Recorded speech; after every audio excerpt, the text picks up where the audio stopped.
Salve, rapaziada, tudo bem com vocês? Espero que todos vocês estejam bem, em paz, com saúde e que todos vocês se conservem assim, para que em breve nós estejamos juntos novamente. Eu, professor Maurício, dando continuidade ao estudo dos números complexos, nós vamos ver nessa videoaula outra maneira de nós escrevermos o número complexo. Nós vimos nas últimas videoaulas que nós podemos escrever os números complexos de várias maneiras diferentes, né? Vimos que nós podemos escrever um número complexo na forma algébrica, que é dessa forma aqui, z igual a A mais BI, onde o A e o B são os coeficientes reais ou números reais quaisquer. O A, ele representa a parte imaginária, a parte real do número complexo, e o B representa a parte imaginária do número complexo. O A, então, ele é representado por real de Z, que é a parte real, e o B, ele é representado por IM de Z, que é a parte imaginária do número complexo. Vimos também que este número complexo na forma algébrica, ele pode ser escrito na forma de um par ordenado, A e B, né? Onde o A representa a parte real e o B representa a parte imaginária do número complexo. Visto isso, nós vimos também que nós podemos escrever um número complexo através da sua representação geométrica, né? Ou seja, colocando este ponto, este par ordenado, essa coordenada aqui, num plano complexo, que nós podemos fazer uma analogia com o plano cartesiano. No plano cartesiano, o eixo que está na horizontal é o eixo x e o eixo que está na vertical é o eixo y. Então, o eixo x, eixo das abscissas, eixo y, eixo das ordenadas. O que muda para o plano complexo, também conhecido como plano Argand-Gauss, é que o eixo x agora, ele representa o eixo dos números reais, da parte real do número complexo. E o eixo y, que era o eixo das ordenadas no plano cartesiano, agora ele representa o eixo imaginário, da parte imaginária do número complexo. Ok? Então o eixo x é a parte real, o eixo y é a parte imaginária, como nós vimos na última aula. Beleza? Nós vimos também que este ponto, que é dado por esta coordenada AB, né, que é nada mais, nada menos do que o próprio número complexo, também é chamado de afixo do número complexo z igual a A mais BI. Esse afixo, na verdade, ele é a projeção, nada mais ele é do que a projeção ortogonal no eixo real e a projeção ortogonal no eixo imaginário. Então, esse ponto aqui é uma coordenada polar, ok? Então, o que nós vamos estudar nesta aula é como nós podemos escrever um número complexo na forma trigonométrica, ok? Muito bem. Então, observe, nós vimos na última videoaula que a distância entre a origem do sistema de coordenadas até o afixo é chamado de módulo do número complexo, que agora também nós vamos chamar pela letra grega ρ, ok? Essa distância que vai da origem do sistema de coordenadas até o afixo, ele agora passa a ser um vetor, tá? O ângulo formado entre o eixo x, que na verdade agora é o eixo da parte real, e esse vetor, observe, todo ângulo eu meço no sentido anti-horário, do eixo x até o vetor. Este ângulo, que eu chamei de ângulo θ, ele é nada mais, nada menos do que chamado de argumento principal de Z. Ou seja, ele é o argumento principal do número complexo. E eu vou indicar assim, ó, arg de Z. Então, este ângulo formado entre o eixo x e o vetor aqui, ele é chamado de argumento do número complexo, tá? E ele é indicado por arg de Z. Beleza? Então, observe. O que nós vamos fazer? Vamos pegar, então, e vamos imaginar este triângulo retângulo aqui, ó. Então, eu tenho aqui o triângulo retângulo, tá? Observe que se o ângulo reto está aqui, este lado é um cateto, este outro lado é outro cateto. Quem é a hipotenusa? É o módulo do número complexo, que eu agora também chamo de ρ, ok? Muito bem. Então, observe, este cateto aqui embaixo, ele vai de 0 até A. Então, essa medida aqui vale A. Esse outro cateto aqui vai de 0 até B, então esse outro cateto vale B. Vamos lembrar da trigonometria.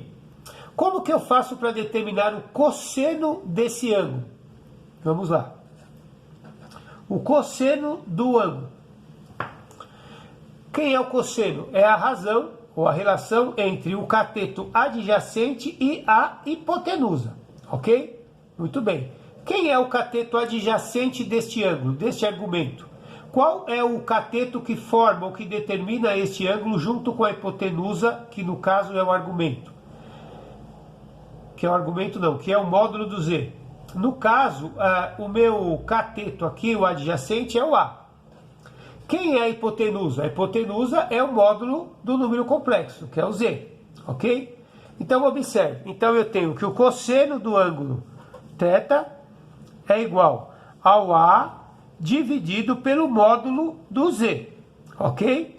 Se eu isolar o A aqui e passar este módulo de Z que está dividido aqui embaixo para o lado de lá, ou inverter, o que eu tenho? Eu tenho que o A é o cosseno do θ vezes o argumento, vezes o módulo do número complexo, ok? Beleza? Então eu determinei o A. Vamos calcular então o seno do ângulo θ, ou o seno do argumento. Então, quem é o seno? Qual é a relação? É o cateto oposto dividido pela hipotenusa. Então vamos lá. Quem é o cateto oposto a esse ângulo? É o B. E quem é a hipotenusa? Continua sendo o módulo do Z. Então, eu tenho que o seno do ângulo é B sobre o módulo. Isolando o B, eu tenho que o B, então, é o seno do ângulo vezes o módulo. Ok? Muito bem. Então, observe, eu determinei o A e o B em função do cosseno e do seno, certo? Então, observe agora. Eu sei que eu escrevo, então, o número complexo na forma Z igual a A mais BI. Esse número complexo está escrito na forma algébrica. Vamos escrevê-lo agora na forma trigonométrica. Olha o que vai acontecer. Z igual. Quem é o A? É o cosseno do θ vezes o módulo do Z. Então, vou escrever módulo do Z vezes o cosseno do θ. Mais o B vezes I. Quem é o B agora? É o módulo do Z vezes o seno do θ. Vezes I. Ok? Esta forma de escrever o número complexo é a forma trigonométrica. Ok? Eu ainda posso dar uma melhorada nesta expressão. Por quê? Porque observe, eu tenho aqui um fator comum neste termo e neste termo. Quem é o fator comum aqui e aqui? É o módulo do Z. Então eu posso colocar o módulo do Z em evidência. Então, colocando o módulo do Z em evidência, vai ser módulo do Z que multiplica cosseno do argumento mais o seno do argumento vezes I. Então, eu tenho esta outra maneira de escrever o número complexo na forma trigonométrica, colocando o módulo do Z em evidência, ok? Então, está aí apresentada a forma trigonométrica, ou também conhecida como forma polar do número complexo. Aparentemente, parece meio difícil. Mas o que você tem que fazer, na verdade, para escrever um número complexo na forma trigonométrica, nada mais é do que você determinar o argumento desse número complexo e determinar qual é o argumento. Então, no momento que você descobre quem é o módulo do número complexo e o argumento, que na verdade é o ângulo formado entre o eixo x e o vetor, fica muito simples, aí é só você substituir.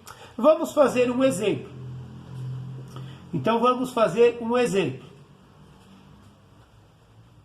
Vamos escrever o número z igual a 1 mais raiz de 3i na forma trigonométrica. Observe que esse número aqui, esse número complexo está escrito na forma algébrica, onde o a vale 1 e o b vale raiz quadrada de 3, ok? Muito bem. O que eu vou fazer primeiramente? Primeiramente, eu vou determinar o módulo do número complexo. Como que eu calculo o módulo do número complexo? É dado pela raiz quadrada de a ao quadrado mais b ao quadrado, que nós já estudamos na última aula. Então, é só substituir o a e o b. Então, o módulo vai ser raiz quadrada de a ao quadrado. Então, 1 ao quadrado mais. Quem é o b? É raiz quadrada de 3 ao quadrado. Então, eu tenho que isso aqui vai ser 1 ao quadrado, que é 1, e raiz quadrada de 3 elevado ao quadrado, eu cancelo a raiz com o expoente, dá 3. 1 mais 3 dá 4, e raiz quadrada de 4 dá 2. Então, o módulo desse número complexo vale 2. Beleza? Maravilha. O que eu vou fazer agora? Agora, eu vou determinar quem é o argumento do número complexo. Quem é o argumento? É o ângulo, certo? Então, como que eu faço para determinar o argumento? Então, vamos lá. Eu vou começar por aqui, ó, cosseno do ângulo. Então, cosseno do ângulo é dado por A sobre o módulo de Z. No caso, quem é o A? O A vale 1. Quem é o módulo de Z? Vale 2. Então, observe. Então, o cosseno do ângulo que eu estou procurando vale 1 sobre 2. Beleza? O que eu vou fazer agora? Eu vou determinar o seno desse ângulo. Então, o seno do ângulo é dado por B sobre o módulo do Z. Quem é o B? É raiz quadrada de 3, dividido por 2. Então, daqui eu tenho que o seno desse ângulo é raiz quadrada de 3 sobre 2. Agora, observe, da trigonometria, qual dos ângulos notáveis que eu tenho como cosseno 1 sobre 2 e como seno raiz de 3 sobre 2? Vamos lembrar da musiquinha? 1, 2, 3, 3, 2, 1, tudo sobre 2. A raiz vai no 3 e também no 2. A tangente é diferente, conto pra vocês. Raiz de 3 sobre 3, 1 raiz de 3. Lembraram da musiquinha? Então, qual é o ângulo que tem como cosseno meio e como seno raiz de 3 sobre 2? O ângulo é 60 graus, ok?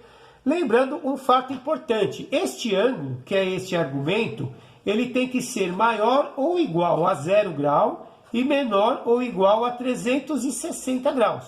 Transformando isto em radianos, eu tenho que este argumento ele deve ser maior ou igual a 0 radianos e menor ou igual a 2π, ok? Então, isto aqui ó, é muito importante, ok, pessoal? Ó, então, eu vou sempre optar por escrever um número em radianos, ou seja, em π. Como que eu escrevo 60 graus em radianos? 60 graus, então, transformando em radianos, né? Então, 180 está para π, 60 está para x. Então, quanto que dá os 60 graus em radianos? Vai dar π sobre 3, certo? Então, o argumento desse número complexo é π sobre 3 radianos. Beleza, determinei o módulo e determinei o argumento. O que eu vou fazer agora? Eu vou escrever o número na forma trigonométrica. Olha que belezinha. E como que vai ficar? Z igual. Quem é o módulo? É 2. Que multiplica, vou escrever já colocando em evidência. Então vai ser cosseno. Quem é o argumento? π sobre 3.